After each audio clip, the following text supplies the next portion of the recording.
Bayangkan kamu punya sahabat yang selalu ada untukmu. Tapi semakin lama, kamu sadar, dia tidak pernah makan, tidak pernah tidur, dan tidak pernah benar-benar hidup. Ini bukan film, ini kenyataan yang aku alami sendiri.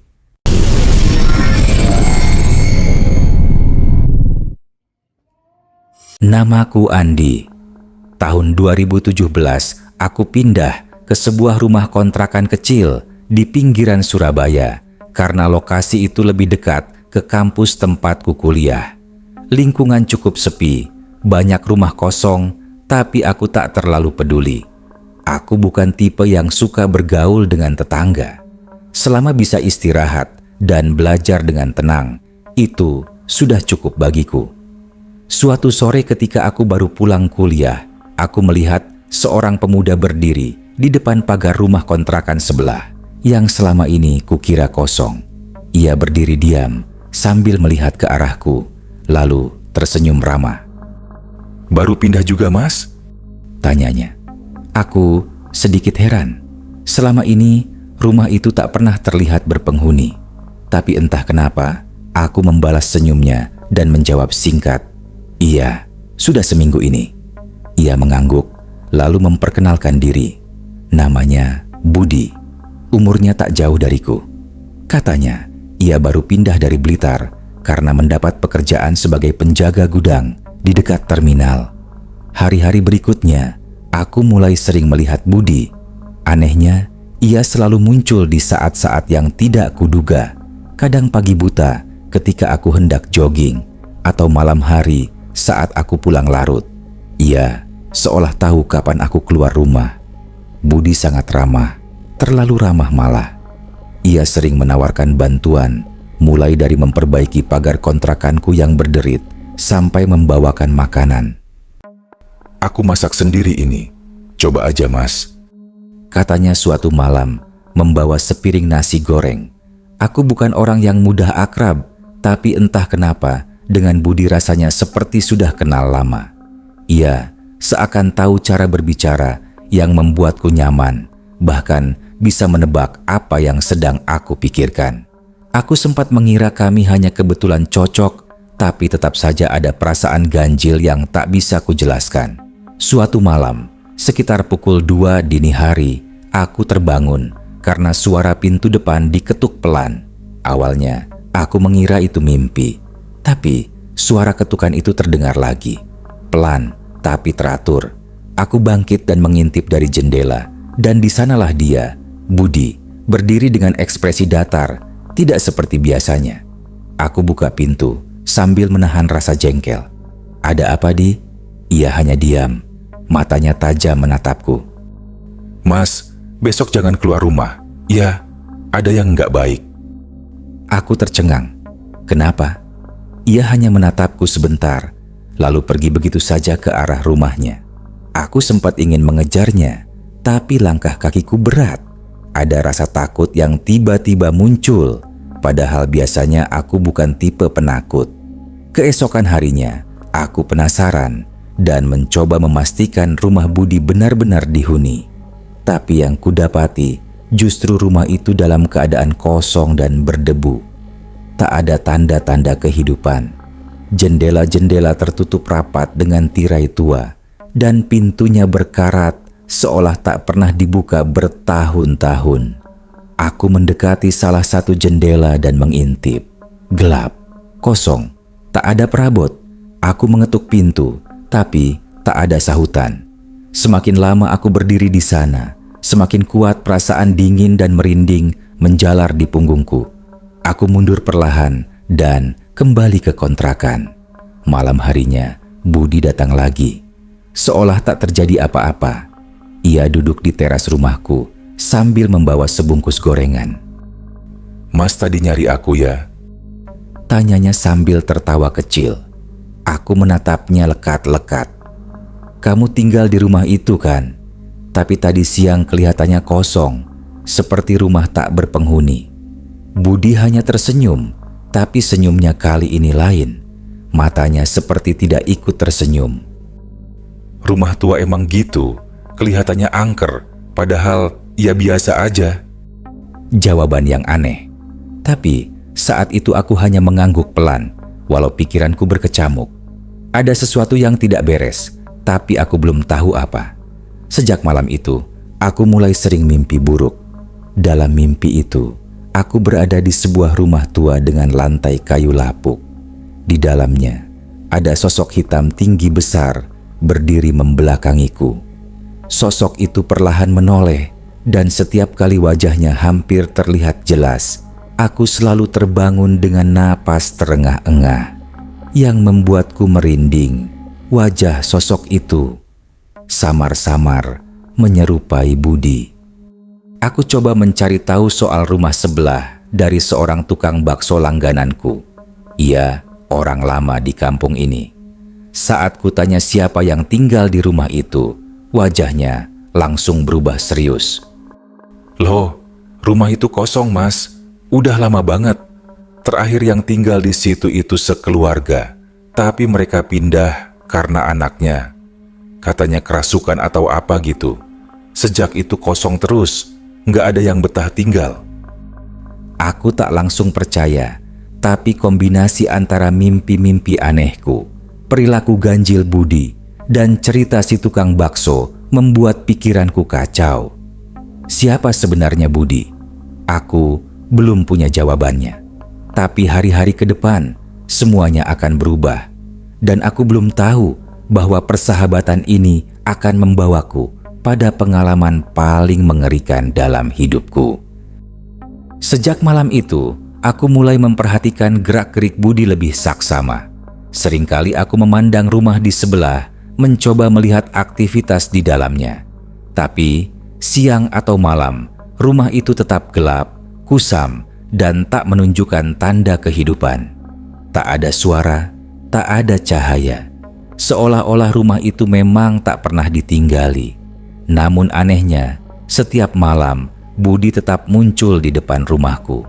Kadang hanya menyapa, kadang duduk di teras tanpa bicara, kadang mengajakku ngobrol panjang lebar, seolah-olah tidak ada yang aneh sama sekali. Satu malam, sekitar jam 11, aku memberanikan diri mengajaknya mampir ke dalam rumahku. Ia setuju tanpa ragu. Begitu duduk, ia melihat-lihat isi rumah dengan pandangan yang terlalu tenang. Mas, rumah ini lebih enak dari punyaku, Katanya pelan, matanya menerawang ke langit-langit. Aku hanya tertawa kecil. Ya, tapi rumahmu juga nggak jelek, Di. Tapi aku heran, kenapa siang-siang rumahmu selalu gelap, kayak kosong? Ia menatapku lama.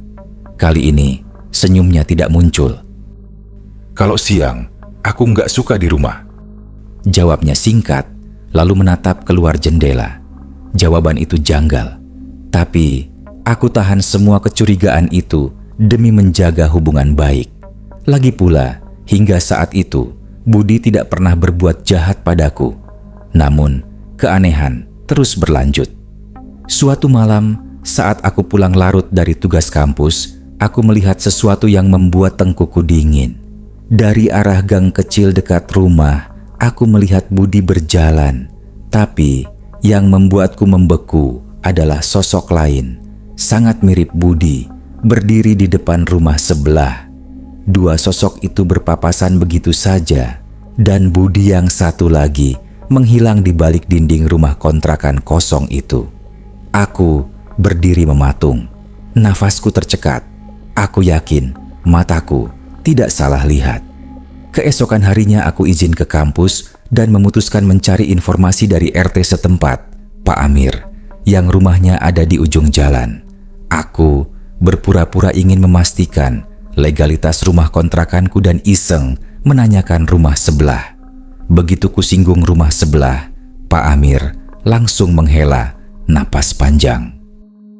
Mas Andi, rumah itu sudah kosong sejak 5 tahun lalu. Terakhir yang tinggal, satu keluarga pindah karena anaknya sering kesurupan. Mereka juga sering dengar suara orang jalan malam-malam, padahal rumah kosong. Setelah mereka pergi, rumah itu nggak pernah laku dikontrakan lagi. Aku tercekat. Tapi Ada yang tinggal sekarang, Pak.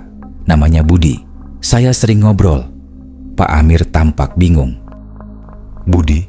Siapa? Loh Mas, rumah itu dikunci. Nggak ada yang nempati. Saya tahu betul, kuncinya masih di saya sampai sekarang. Wajahku memucat. Saya sering lihat dia, Pak.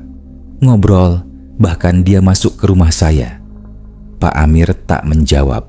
Ia hanya menatapku lama, lalu mengajakku ke rumah sebelah. Kami berdiri di depan pagar berkarat itu. Ia mengeluarkan satu kunci tua dari saku celananya, membuka pintu depan yang memang berdebu parah. Begitu pintu terbuka, bau apek menyergap. Ruangan kosong, tak ada tanda-tanda kehidupan. Bahkan sarang laba-laba memenuhi langit-langit. Lantai berdebu tebal. Semua jendela tertutup rapat. Aku melangkah masuk. Jantungku berdebar keras. Ini mustahil. Bagaimana mungkin orang seperti Budi tinggal di sini? Pak Amir berkata, pelan. Mas yakin orang yang Mas temui tinggal di sini? Aku hanya mengangguk pelan, tanpa bisa berkata apa-apa. Malamnya, aku tidak bisa tidur. Jam 2 pagi, seperti biasa, terdengar ketukan di pintu. Aku gemetar. Aku tahu siapa yang berdiri di balik pintu itu, dan kali ini aku tidak ingin melihatnya lagi. Namun, rasa penasaran mengalahkan takutku. Aku membuka pintu perlahan, dan di sanalah dia, Budi, berdiri, senyum ramah yang sama. Mas, tadi siang jalan-jalan ya? Ketemu siapa aja? Tanyanya ringan. Aku menatapnya tajam. Kamu siapa sebenarnya? Ia menatapku. Kali ini tak menjawab. Senyumannya perlahan menghilang. Wajahnya menegang. Lalu tanpa berkata apa-apa, ia membalikkan badan dan pergi menembus tembok rumah sebelah yang ku ketahui kosong itu. Aku jatuh terduduk di depan pintu. Tanganku gemetar. Nafasku sesak. Baru saat itu aku sadar, Budi bukan manusia. Sejak malam itu, pikiranku tak tenang. Setiap kali aku berusaha tidur, bayangan Budi selalu menghantuiku.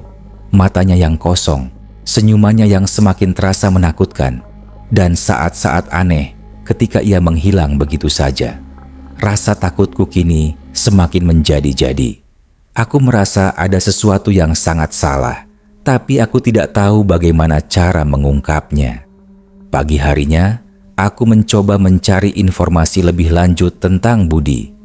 Aku pergi ke kampus, tapi tetap saja pikiranku kembali ke rumah kontrakan. Aku merasa seperti ada sesuatu yang sangat buruk akan terjadi, dan aku harus menemukan jawabannya sebelum terlambat. Aku kembali ke rumah kontrakan setelah kuliah. Suasana siang itu sangat sunyi, hanya terdengar suara angin yang berdesir pelan. Aku mendekati pintu rumah sebelah yang sekarang semakin terlihat menyeramkan dengan catnya yang terkelupas. Aku ingin mencari tahu lebih banyak, tetapi rasa takutku terus menghambat. Rasanya rumah itu seperti punya kekuatan yang bisa mengendalikan pikiran siapapun yang ada di sekitarnya. Saat aku sedang berdiri di depan pagar rumah kosong itu, tiba-tiba aku mendengar suara langkah kaki di belakangku. Aku menoleh cepat, dan di sana berdiri Budi dengan senyum yang tidak biasa. Senyum itu tidak lagi hangat, tapi lebih seperti senyum yang penuh misteri, seakan ada sesuatu yang ia sembunyikan dariku. Mas, kok masih di luar? Tanyanya. Suaranya datar, seperti biasanya, tetapi kali ini terdengar agak berbeda. Ada nada yang lebih dalam, lebih menyeramkan. Aku ingin menjawab, tetapi kata-kata terasa tercekat di tenggorokan. Hatiku berdebar sangat cepat, dan aku merasakan tubuhku kaku. Budi, kamu tahu kan rumah ini kosong? Kenapa kamu sering muncul di sini? Budi tidak menjawab, hanya menatapku dalam diam.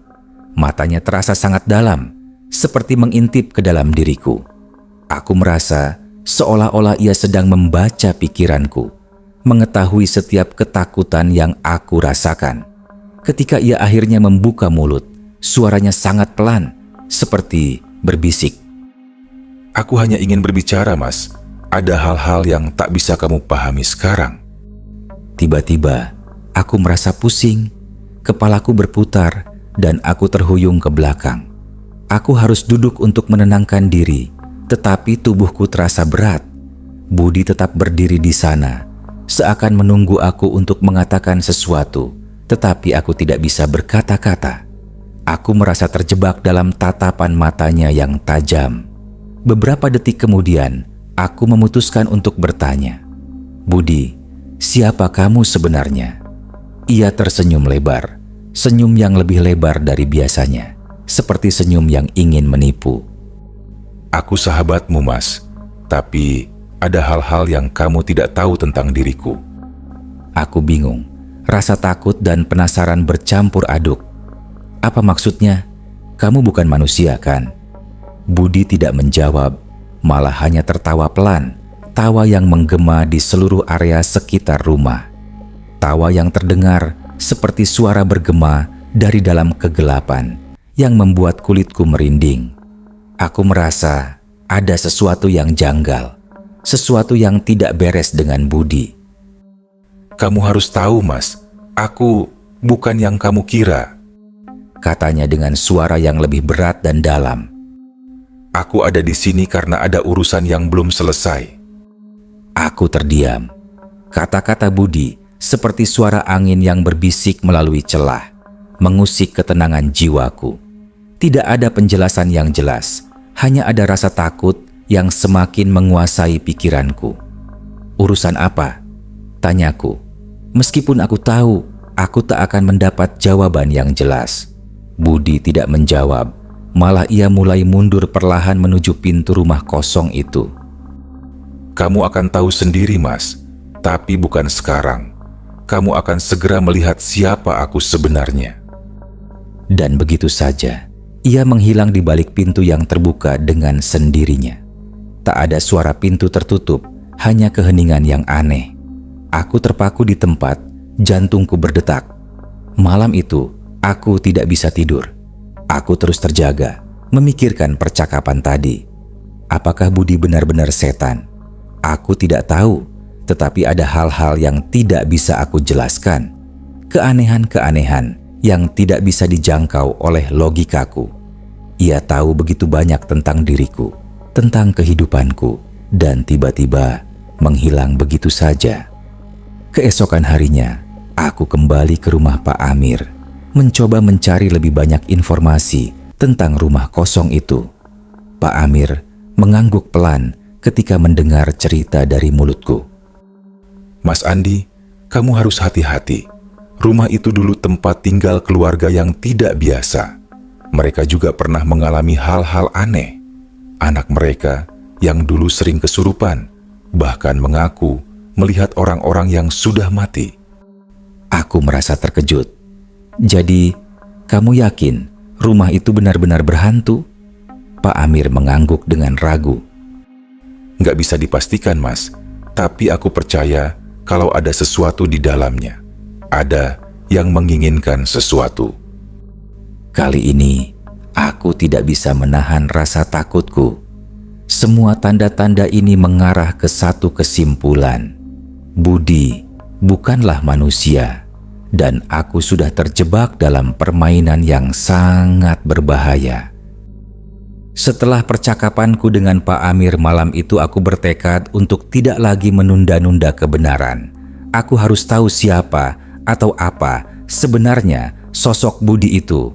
Bukan hanya demi keselamatanku, tapi demi kewarasanku. Rasa takut terus menghantui, dan mimpi-mimpiku dipenuhi sosok Budi yang berdiri di ujung kamar dengan mata kosong dan tubuh tak jelas bentuknya. Sekitar pukul 11 malam, aku nekat mengunci semua pintu rumah kontrakan dan duduk sendirian di ruang tengah dengan semua lampu dimatikan. Hanya cahaya dari layar ponselku yang menerangi ruangan. Aku ingin tahu, jika Budi memang bukan manusia, dia akan muncul. Karena sejak awal, dia selalu datang di saat-saat tertentu. seperti dipanggil oleh sesuatu yang tak terlihat. Waktu berjalan lambat. Angin malam mulai menyusup dari celah-celah jendela, membawa suara-suara asing yang tak seharusnya terdengar. Kadang seperti langkah kaki di atas atap, kadang seperti suara orang berbisik di pojok ruangan. Dan tepat pukul 12.05 malam, pintu depan berderit pelan. Jantungku nyaris berhenti. Aku tidak membuka pintu itu, aku yakin. Tapi jelas terdengar suara engsel berdecit seolah ada yang masuk tanpa izin.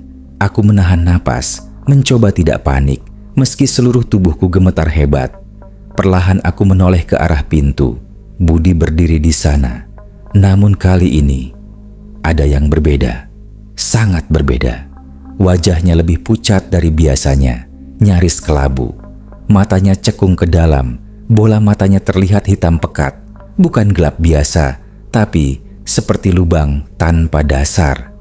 Tubuhnya tinggi kurus dan entah bagaimana, lengannya tampak lebih panjang dari manusia normal. Senyumnya masih seperti biasa, tapi kini terasa seperti ancaman. Mas Andi. Suaranya terdengar seperti gema, berat, dalam, dan berlapis. Seperti ada 2 atau 3 suara yang bicara bersamaan. Aku refleks mundur 1 langkah. Keringat dingin membasahi pelipis. Budi, kamu siapa sebenarnya? Dia tidak langsung menjawab. Ia berjalan pelan ke arahku. Langkahnya tidak menimbulkan suara sama sekali. Tidak ada decit lantai, tidak ada suara napas, hanya keheningan yang menusuk. Aku sudah lama di sini, katanya sambil terus mendekat. Aku tidak pernah benar-benar pergi. Kamu bukan manusia, kataku dengan suara bergetar. Ia tersenyum, dan itulah saat aku melihat dengan jelas. Wajahnya mulai berubah. Kulit wajahnya merekah sedikit demi sedikit, seperti retakan tanah kering. Dari celah itu muncul jaringan seperti akar hitam. Mulutnya mulai sobek ke samping, terlalu lebar untuk ukuran manusia. Dan dari balik bibirnya yang robek, tampak gigi-gigi runcing seperti binatang buas. Dulu aku seperti kamu, Mas, tapi aku dibuang. Suaranya seperti raungan yang tertahan. Aku dikubur di rumah sebelah oleh keluarga yang menolak aku sebagai anak. Mereka pikir dengan menutup pintu dan menyegel tanah itu, aku akan hilang. Aku tak mampu berkata-kata. Suasana ruangan terasa semakin dingin, seolah ada energi negatif yang menyerap oksigen di sekitarku. Dan kamu, Mas Andi, kamu adalah yang pertama tinggal dekat tanah kutukan itu. Setelah bertahun-tahun, kamu membuka jalanku untuk kembali. Aku merasa tubuhku seperti tercekik meski tak ada yang menyentuhku. Suasana berubah drastis. Lampu di ruang tamu mendadak menyala sendiri, lalu padam lagi dalam sekejap. Bayangan Budi kini membesar, memanjang ke langit-langit, menciptakan siluet mengerikan, seperti monster yang muncul dari dunia lain. Aku butuh tubuh, Mas. Desisnya. Tubuh manusia yang bisa kugunakan. Aku lari sekuat tenaga menuju kamar, membanting pintu dan menguncinya. Tapi suara itu masih terdengar. Tidak ada tempat aman untukmu, Mas Andi, karena kamu yang membuka pintu itu. Suara-suara tawa seperti anak-anak kecil, suara wanita menangis, dan suara teriakan mengerikan bercampur aduk, bergema dari segala penjuru rumah. Aku duduk bersimpuh di pojok kamar, menggenggam tasbih dan membaca doa sebisaku, meski lidahku keluh dan pikiranku kacau. Malam itu, aku tidak tidur. Dan saat pagi datang, semua suara menghilang. Rumah kembali hening. Tapi, tidak dengan pikiranku. Aku tahu, semuanya belum selesai. Ketika aku membuka pintu kamar, tidak ada apa-apa. Tidak ada jejak Budi. Tidak ada tanda-tanda makhluk itu pernah masuk. Tapi aku tahu, apa yang kulihat malam tadi bukan mimpi. Wajah itu, suara itu, terlalu nyata untuk bisa dibantah. Aku memutuskan pergi dari rumah kontrakan hari itu juga. Tapi bahkan saat aku menyeberang ke jalan untuk mencari ojek, aku masih merasa diperhatikan. Dan dari jendela rumah sebelah, aku sempat melihat sekilas. Sosok hitam berdiri di sana, menatapku dengan senyuman yang sama seperti malam itu. Setelah kejadian malam itu, aku tidak langsung kembali ke rumah kontrakan. Aku menginap di masjid kecil dekat warung Pak Amir. Malam-malam selanjutnya, aku lalui dengan penuh kecemasan. Tidur hanya beberapa jam dan selalu terbangun karena suara langkah kaki, tawa kecil, atau bisikan di telinga meski tak ada siapa-siapa. Aku mulai curiga, apakah makhluk itu sudah melekat padaku? Pagi harinya, aku nekat mendatangi Pak Amir. Dia menyambutku dengan wajah cemas, seolah sudah tahu semuanya. "Kamu sudah lihat wujud aslinya ya?" Tanyanya lirih. Aku hanya mengangguk. Tenggorokanku kering. Mataku masih sembab karena tak tidur. Pak Amir mengajakku masuk ke warungnya yang masih tutup. Di dalam, dia menyalakan dupa kecil dan menaruh segelas air putih di depanku. "Minum ini dulu, biar tenang," katanya. Lalu dengar baik-baik, ia mulai bercerita. "Dulu, sekitar tahun 90-an, rumah sebelah kontrakanku dihuni pasangan muda yang mengadopsi anak laki-laki. Anak itu aneh, pendiam, dan tak pernah berbicara. Warga menyebutnya Budi karena orang tuanya tak pernah memberitahu nama aslinya. Tapi belakangan warga tahu kalau anak itu hasil dari ritual pemanggilan arwah di Gunung Merapi yang dilakukan untuk menambah keturunan. Konon, anak itu bukan benar-benar manusia. Setelah si anak besar dan mulai menunjukkan perilaku aneh, seperti berbicara sendiri tengah malam, bisa tahu isi pikiran orang, dan kadang menghilang tiba-tiba, keluarga itu panik. Mereka lalu menguburnya hidup-hidup di halaman rumah, di balik tembok bagian barat yang sekarang berdempetan sama kamarmu." Jelas, Pak Amir dengan suara serak. Tubuhku langsung menggigil. Sejak itu, rumah itu dikosongkan, tapi energi negatifnya masih kuat. Dan kamu, Andi, saat kamu masuk ke sana dan hidup sendiri, kamu jadi jembatan dia kembali. Aku merasa perutku mual, nafasku pendek. Lalu harus bagaimana, Pak? Saya nggak sanggup lagi. Dia ngikutin terus. Pak Amir mengangguk. "Saya nggak bisa bantu banyak, tapi saya kenal seseorang, Kiai Umar di ujung desa. Dia sering bantu kasus-kasus begitu."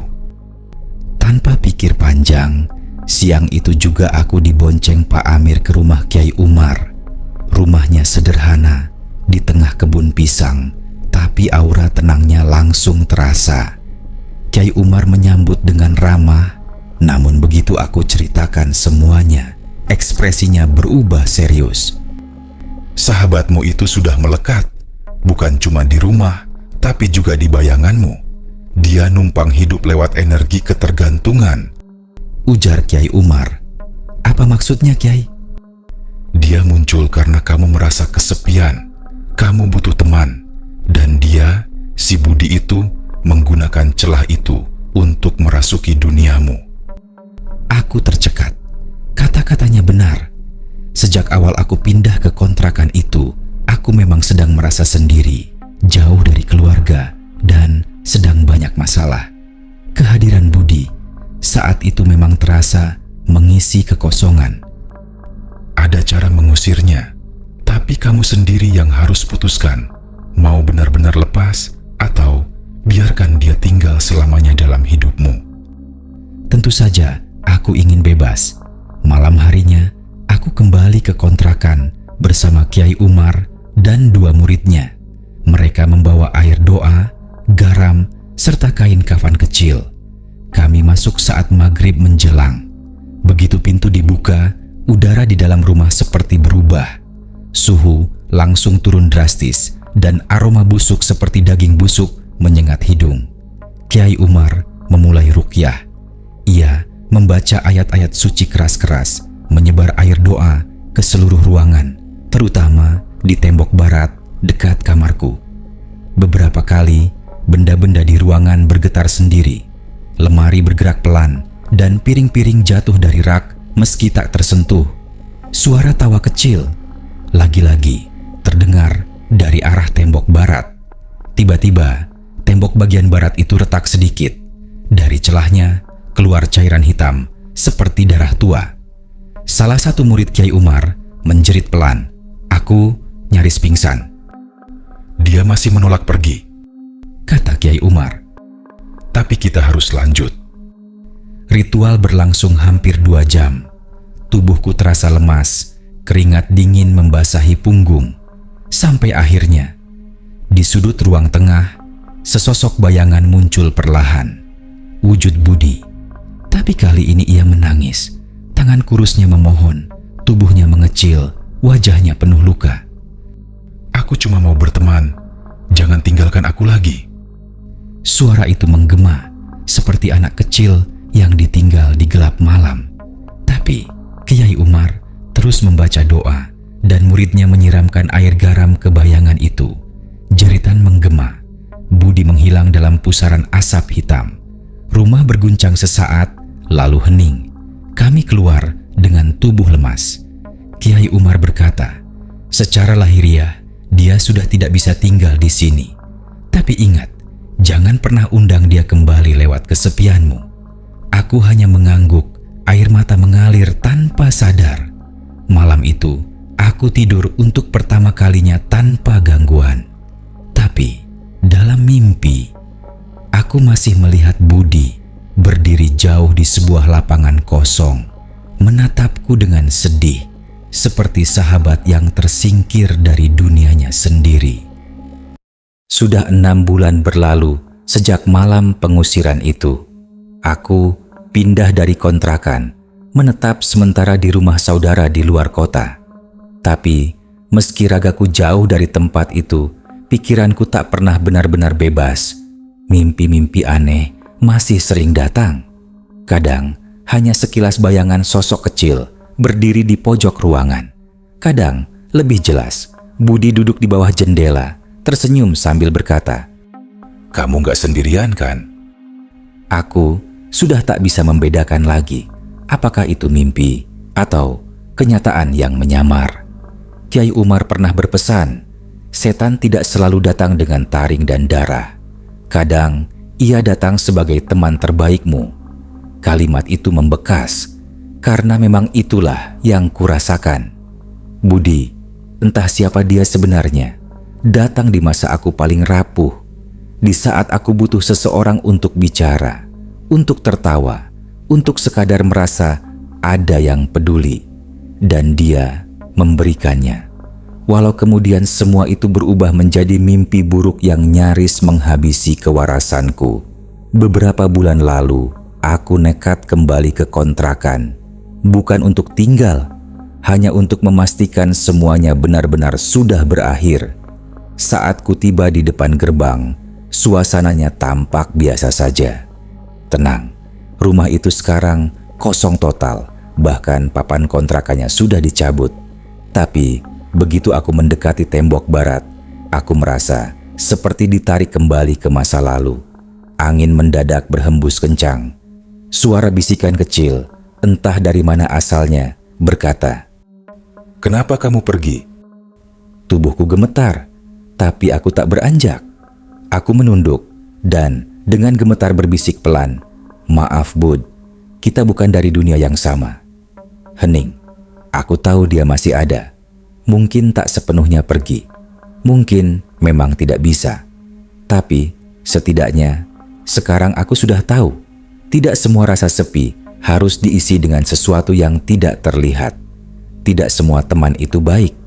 Kadang, justru teman yang paling ramah, yang paling perhatian adalah jelmaan dari kegelapan paling kelam. Kembali ke kota dan menjalani hidup normal bukan perkara mudah. Tapi aku berusaha. Aku mulai aktif di komunitas, berkegiatan sosial, menyibukkan diri agar tidak memberi celah pada kesepian. Tapi ada satu kejadian kecil yang terus menghantuiku, bahkan sampai hari ini. 3 hari yang lalu, aku menemukan boneka kecil tergantung di gagang pintu rumah baruku. Boneka kain biasa, lusuh dengan mata dari kancing hitam. Di balik boneka itu ada tulisan kecil, "Aku tahu di mana kamu sekarang." Tanganku langsung gemetar. Aku menatap ke sekeliling, tapi tak ada siapa-siapa. CCTV di rumah juga tidak menangkap siapapun yang datang malam itu. Polisi bilang mungkin hanya mainan anak-anak, tapi aku tahu ini bukan mainan. Itu peringatan dari seseorang atau sesuatu yang masih menganggapku sahabatnya. Kini aku sadar, makhluk itu tidak pernah benar-benar ingin menyakitiku. Dia hanya tidak ingin sendirian. Tapi cara dia mendekat sangat salah. Kisah ini aku bagi bukan untuk menakut-nakuti, tapi agar kalian tahu, dunia ini tidak sesederhana yang terlihat. Kadang, saat kalian bicara sendiri di kamar, atau merasa ada yang menepuk bahu padahal tak ada siapa-siapa, itu bukan imajinasi. Mungkin itu sahabatmu yang belum pernah benar-benar pergi. Dan kalau suatu hari kalian bertemu seseorang yang sangat perhatian, sangat mengerti, dan sangat cepat merasa dekat, hati-hati. Mungkin itu bukan manusia. Kita tak pernah tahu siapa sebenarnya orang yang dekat dengan kita. Karena kadang mereka bukan berasal dari dunia yang sama.